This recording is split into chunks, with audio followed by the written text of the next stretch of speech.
가장 큰 능력은 긍휼, 그런 제목입니다. 가장 큰 능력 중에 능력은 뭘까? 긍휼이다 하는 것입니다. 오늘 우리는 우리가 애쓰고 수고한 것보다 더 많은 것을 누리며 살고 또 혜택을 보며 살고 또 풍성하게 잘 산다면 그 이유는 무엇일까? 그 이유는 하나님의 은혜 때문입니다. 하나님의 은혜, 하나님의 사랑, 또 하나님의 긍휼 때문에 오늘 우리가 이 자리에 있는 것입니다. 성경에 보면 긍휼히 여기는 자는 복이 있나니 그가 긍휼히 여김을 받을 것이며 그랬습니다. 자, 이 세상에 우리가 하나님 앞에 드리는 가장 위대한 기도가 있다면 그것은 주님 저를 긍휼히 여겨주세요. 불쌍히 여겨주세요. 민망히 여겨주세요. 이런 기도보다 더 위대한 기도는 없다 하는 거죠. 수많은 기적의 역사나 치료나 회복의 역사나 이러한 모든 것들은 다 예수 그리스도께서 불쌍히 여기고 민망히 긍휼히 여기는 사랑에서부터 시작됐기 때문입니다. 자, 성경의 공통점이 뭘까? 응답받는 기도의 사람이나 고침받는 사람이나 살아난 사람이나 회복된 사람이나 이런 사람들의 공통점이 뭘까? 바로 긍휼, 불쌍히 여김 때문입니다. 가나안 여인 수로보니게 여인이 주님 앞에 이렇게 기도합니다. 주 다윗의 자손이여 나를 불쌍히 여기소서. 맹인 거지 바디메오가 예수님께 이렇게 요청을 하죠. 주여 나를 불쌍히 여겨 주옵소서. 수많은 병자를 고쳐주신 이유, 성경에 보니까 예수께서 큰 무리를 보시고 불쌍히 여기사 그 중에 있는 병자를 고쳐주시니라 그랬습니다. 그러니까 병자를 고친다든지 오병이어나 칠병의 기적이라든지 이 모든 것들이 어디서 출발됐을까? 그것은 바로 긍휼히 여기는 주님의 사랑의 마음이다 하는 것입니다. 예수 그리스도의 따뜻한 이 사랑의 마음, 이 마음에서부터 모든 기적들은 시작이 됐기 때문에 가장 큰 능력은 뭘까? 긍휼이다 하는 것입니다. 긍휼, 따뜻한 마음, 사랑의 마음, 이 긍휼이 예수 그리스도의 마음이고 또 하나님을 믿는 사람들이 가져야 될 마음이다 하는 것입니다.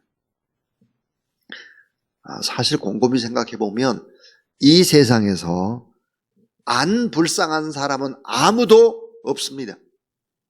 다 생각해 보면 불쌍한 사람들입니다.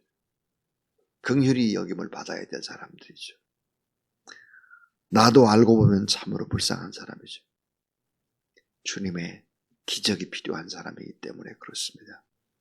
주님의 사랑이 아니면 단 한순간도 살아갈 수 없는 사람이죠. 가장 큰 능력은 긍휼이다. 긍휼.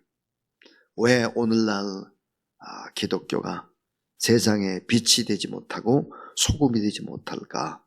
그 이유는 무엇일까? 그것은 욥기에서 나오는 고난의 신학, 이것을 상실했기 때문이다. 우리 신앙에서 가장 중요한 것은 연단을 우리가 받아가지고 정금처럼 되는 것입니다. 연금. 사실 연단을 받지 않으면 안 되는 것이죠. 정금이 아니라 겉만 번지르르한, 그렇지 않으나 교회는 세상에 결코 희망을 주지 못할 것입니다. 그러니까 다시금 우리는 욥기가 이야기하는 이 고난의 신학에 귀를 기울일 필요가 있는 것이죠. 자, 주 안에서 고난을 받았거나 성경을 깊이 체험한 영성가들이 있습니다. 자, 어렸을 때부터 고난을 많이 받았어요. 주 안에서. 크고 작은 많은 어려움들을 겪어냈어요. 그리고는 성공하고 그리고 높은 위치의 사람이 되고 영성가가 됐어요. 이런 사람들의 특징이 뭘까? 이런 사람들은 모질게 하거나 악하게 하지를 않습니다. 자, 함부로 제약을 공격하지도 않습니다. 왜 그럴까요? 그것은 아픔을 이미 많이 경험했기 때문에 내가 저 사람한테 이런 얘기를 하면 저 사람 예전에 나처럼 아플 텐데 내가 이런 행동을 하게 되면 저분 아플 텐데 그래서 어떻게 될까요? 악하게 할 수가 없어요. 함부로 하지도 않아요. 이 고난의 과정을 거쳐서 승화된 믿음의 사람들은 따뜻한 가슴이 있다 하는 것입니다. 내가 지금 누리고 있는 것을 내 것이라고 말하지 않습니다. 하나님의 은혜다. 나를 위해서 너무나 많은 사람들이 나를 위해 사랑을 해줬고 희생을 했기 때문에 오늘의 내가 있다. 이것을 알기 때문에 긍휼히 여기는 따뜻한 마음을 품을 수밖에 없는 것입니다. 자, 그런데 오늘 이 본문 속에서 엘리후라고 하는 사람이 욥을 매몰차게 공격을 합니다. 이 엘리후는 어떤 문제를 가지고 있을까 하는 것이죠. 어제에 이어서 엘리후에 관한 이야기를 하려고 합니다. 그 첫 번째는 엘리후는 인간 이해의 폭이 너무 좁습니다 하는 거예요. 인간 이해에 대한 폭이 너무 좁아요. 왜 이렇게 좁을까? 운명론적인 사고를 가지고 있습니다. 운명론적인 사고. 이 운명론적인 것이 뭘까? 그것은 이거예요.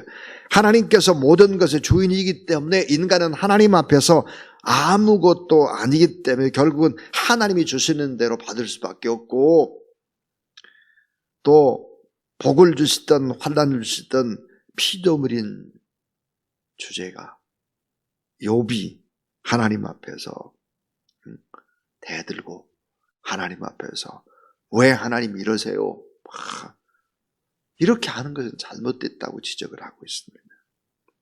이 엘리후의 운명론적인 사고, 이것은 인간을 모르는 이야기입니다. 사랑을 모르는 이야기입니다. 이틀 전에 박경희 권사님과 통화를 하는데 권사님 기도를 참 많이 하시는 분이 있습니다. 기도를 깊게 하시는 분이시죠. 근데 이런 얘기를 하셨어요. 목사님, 저 기도하면서 오늘 하나님 앞에 따졌습니다. 큰 소리로 울면서 따졌습니다. 제가 큰 소리로 하나님 앞에 소리를 질러댔습니다. 왜 저 같은 나이 많은 늙은이를 데려가시지? 왜 젊은 아들을 데려가는 것입니까? 성도들은 어떻게 하고 아이들은 어떻게 하고 며느리는 어쩌라고 저를 데리고 가시지? 왜 아들을 데려갑니까? 이렇게 큰 소리로 하나님 앞에 소리를 질렀다는 거예요. 여러분, 이것이 믿음을 가지고 있는 사람의 고백이지만 안타까움이기도 합니다. 욥도 하나님 앞에 그랬다고요. 욥도 하나님 왜 이러세요? 왜 어느 날 갑자기 재산을 다 치더니 10 자녀가 다 죽고 아내는 저주를 퍼붓고 도망가고 하나님 왜 저한테 이러세요? 이렇게 말할 수 있는 거예요. 엘리후는 인간 이해가 너무 좁아요. 너무 사랑하는 사람 앞에는 그렇게 이야기할 수 있는 거예요. 근데 그렇게 이야기하는 욥을 잘못됐다라고 운명론적인 사고를 가지고 이야기를 하고 있는 것이죠.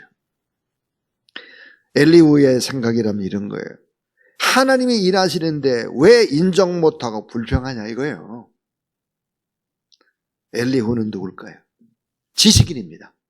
성공한 사람입니다. 날카롭게 법을 따지는 바리새인과 같죠.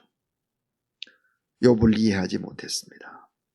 여러분, 욥의 신앙은 우리 성경이 이야기하는 대로 체험적입니다. 고난을 통해서 하나님을 구체적으로 알아갔습니다. 하나님 앞에 자신의 답답함을, 불평, 불만을 다 아릴 수 있는 하나님의 자녀인 것입니다. 여러분, 우리가 자녀이기 때문에 엄마 아빠한테, 사랑하는 사람한테, 특별히 하나님 앞에 이렇게 따지고 이야기하고 막 펄펄 뛰고 이렇게 할 수 있는 거예요. 불평불만은 아릴 수 있는 그런 자녀다. 근데 엘리후는 운명론적인 사고를 가지고 있죠. 그렇기 때문에 잘못이다라고 하는 답을 내놓고 있는 것이죠. 욥을 보고. 자, 두 번째, 이 엘리후는 하나님의 마음을 몰랐다 하는 것입니다. 하나님의 마음을 몰랐다. 하나님의 마음이 어떤 마음인데요? 고난을 주어서 보석으로 만드시기를 원하는 하나님, 정금으로 만드시기를 원하는 하나님, 이 하나님의 마음을 몰랐다는 거예요. 자, 하나님의 자녀가 고통을 받으면 하나님의 뜻을 생각하고 그 가운데 보이지 않는 속 사람이 자라가기 시작한다 하는 것입니다. 다시 말하면 영성이 커져가기 시작하는 것이죠. 이게 놀라운 일이에요. 하나님의 자녀가 고난을 받으면 영성이 커가요. 자, 다윗이 10년 이상을 쫓기고 광야에서 지내잖아요. 이 기간을 거쳤기 때문에 다윗이 어때요? 영성이 더 높아지는 거죠. 사도 바울도 마찬가지. 아라비아 사막에서 보내죠. 나중에는 예루살렘 교회에서 잘 받아들여지지 않으니까 자기 고향 다소로 가가지고 푹푹 썩습니다. 무명의 시절을. 이런 과정이 거치지 않는데 어떻게 영성이 높은 사람이 되겠어요? 엘리후는 보석되기를 원하시는 하나님의 마음을 몰랐습니다. 하나님의 자녀가 고통을 받게 되면 영성이 커져가고, 그리스도인 우리 모든 하나님의 자녀는 다 이 고난이라든지 간접 경험들이라든지 이런 걸 통해서 다 누굴까? 지성인들입니다. 영성이 어때요? 자라갔죠. 얼마나 지각이 뛰어난지, 지혜가 있는지 모릅니다. 저는 그런 모습들을 저희 어머니를 통해서 많이 배웠습니다. 시편을 읽고 잠언을 읽고 전도서를 읽고 성경을 계속해서 또 읽으시고 이러면서 공부를 많이 못하셨지만 대단히 지혜로운, 대단히. 결국은 지혜 보고 모두 다 하나님을 믿는 사람들의 특징이 뭐냐면 보석으로 변해 있다는 거예요. 전부 다 보석으로. 자, 욥기 34장 31절부터 32절을 보면 그대가 하나님께 아뢰기를 내가 죄를 지었사오니 다시는 범죄하지 아니하겠나이다. 내가 깨닫지 못하는 것을 내게 가르치소서. 내가 악을 하였사오니 다시는 아니하겠나이다 하였는가 그랬습니다. 여러분 이거 잘 읽어보면 하인과 노예가 주인한테 쉽게 잘못했습니다. 이렇게 말하기가 어렵습니다. 왜 그럴까요? 이 하인이나 노예가 주인한테 제가 이런 좀 잘못했습니다. 하면 어떻게 되죠? 처벌을 받습니다. 불이익을 당합니다. 그러나 자식은 다릅니다. 자식은 사랑하는 자녀이기 때문에 부모에게 나가서 잘못을 빌게 되면 그 부모는 어때요? 용서해 주시고 받아주시고 오히려 또 아버지와 어머니와 그 사이가 더 친밀해지는 것이죠. 이런 과정이 필요한 것이죠. 엘리후는 하나님 아버지의 마음과 그 사랑을 모르는 성공한 지식인이요. 영성이 없는 종교인과 같은 것이죠. 바리새인과 같았습니다. 엘리후는 논리적이고 철학적이고 사색적인 사람입니다. 그러나 욥은 하나님의 음성을 듣고 하나님 앞에 투정도 하고 매달리고 이 같은 과정에서 더 구체적이고 체험적으로 사실적으로 하나님을 깊이 만나는 크리스찬입니다. 자, 오늘 성경에 보니까 이 엘리후는 욥을 계속 공격합니다. 어떻게 공격할까요? 35절 보세요. 욥이 무식하게 말하니 그랬습니다. 욥을 무식하다고 공격해요. 어리석다고 공격을 해요. 죄를 더 짓고 회개하지 않는다고 몰아붙이는 것입니다. 긍휼이 없어요. 36절을 보세요. 나는 욥이 끝까지 시험받기를 원하노니 이런 그 대답이 악인과 같습니다.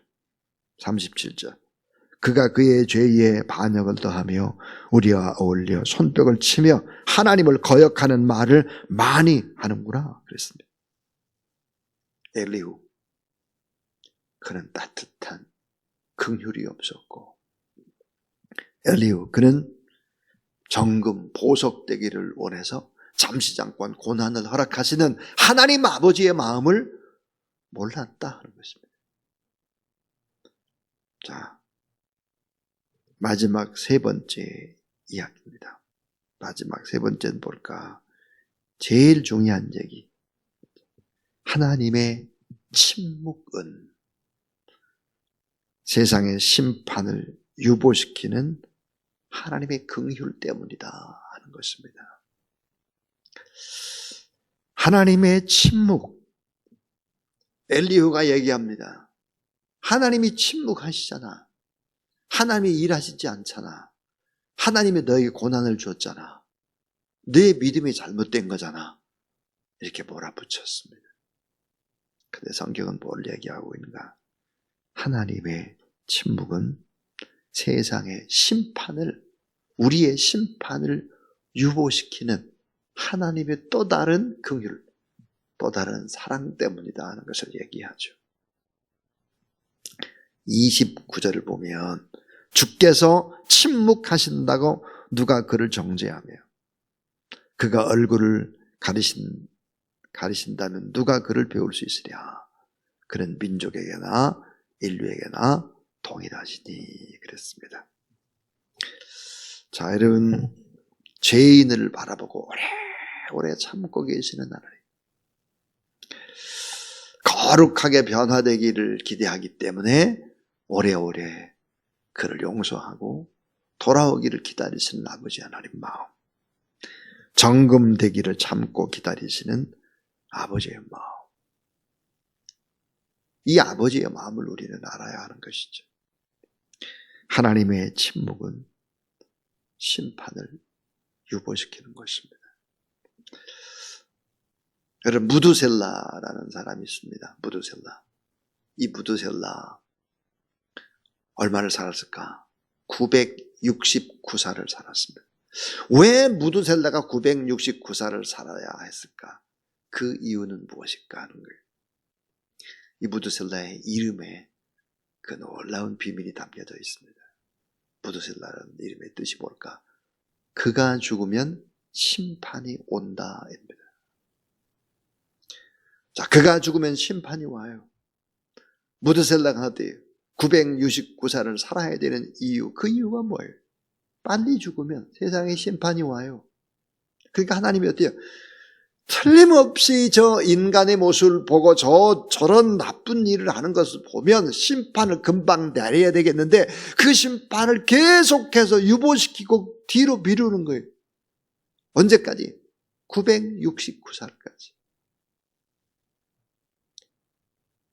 우리 하나님 앞에 깊이 생각해야 돼요.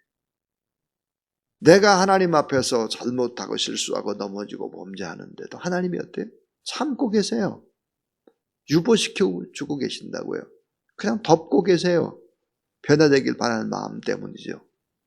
그럼 정말 성경에서 가장 오래 살았던 무두셀라, 969살 살았던 무두셀라가 죽은 후에 심판이 왔을까? 왔죠. 그러면 무두셀라가 죽은 후에 노아의 홍수의 심판이 있었습니다. 이게 성경이죠. 베드로전서 3장 8절에 보니까 사랑하는 자들아, 죽게는 하루가 1000년 같고 1000년이 하루 같은 이 한가들을 잊지 말라.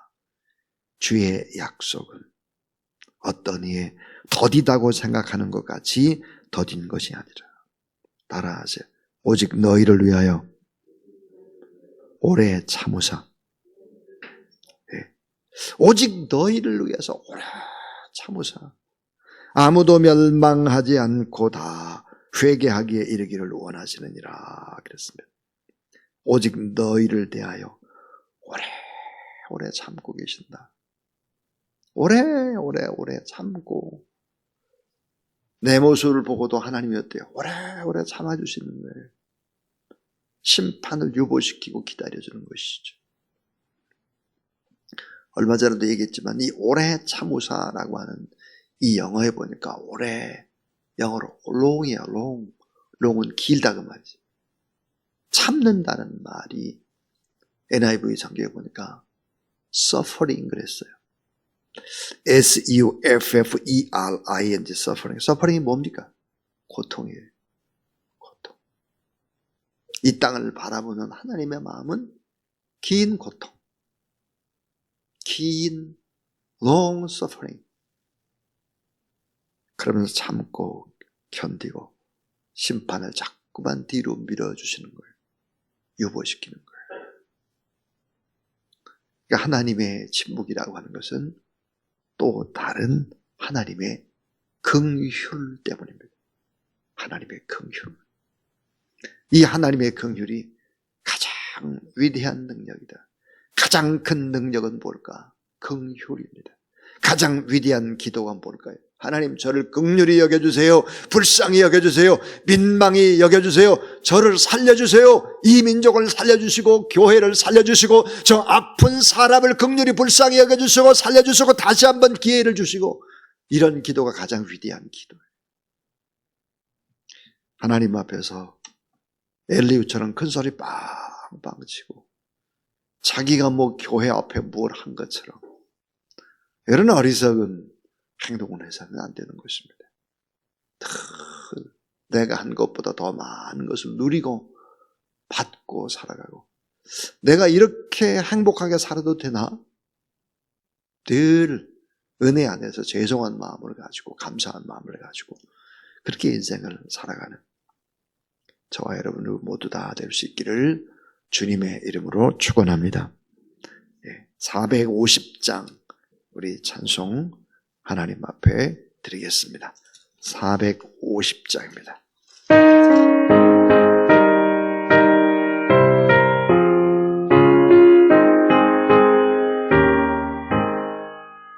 내 평생 소원 이것뿐 주의 하나가 이 세상 이별하는 날 주 앞에 가리라.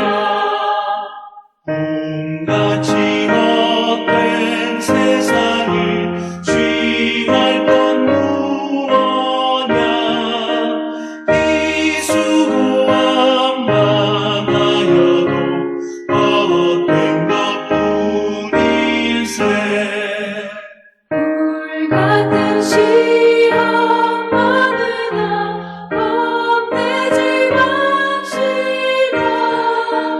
보주의 권능 크시니 이기고 남겠네.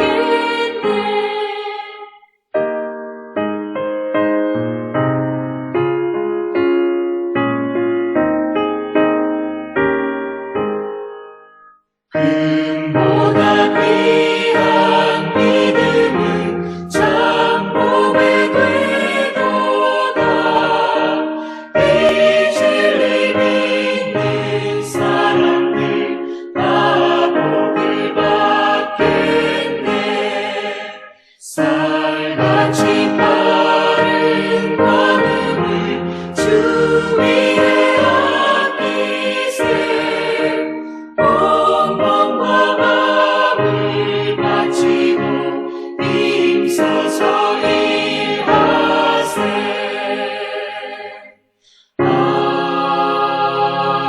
아멘.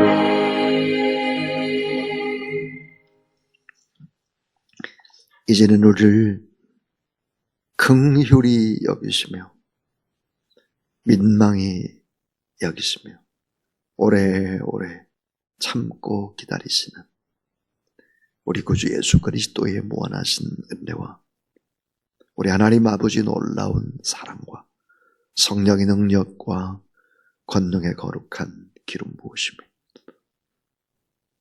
하나님 앞에 온전하게 예배드리고 하나님을 바라보고 주님이 원하는 긍휼의 마음을 품고 더 많은 사람들을 사랑으로 대하기를 원하는 모든 성도들 머리 위에 몸이 아픈 분들, 물질적으로 많이 눌려있는 분들, 연약하고 외로운 그런 어르신들 위해 이제부터 영원토록 함께 하옵시기를 간절히 축원하옵나이다. 아멘.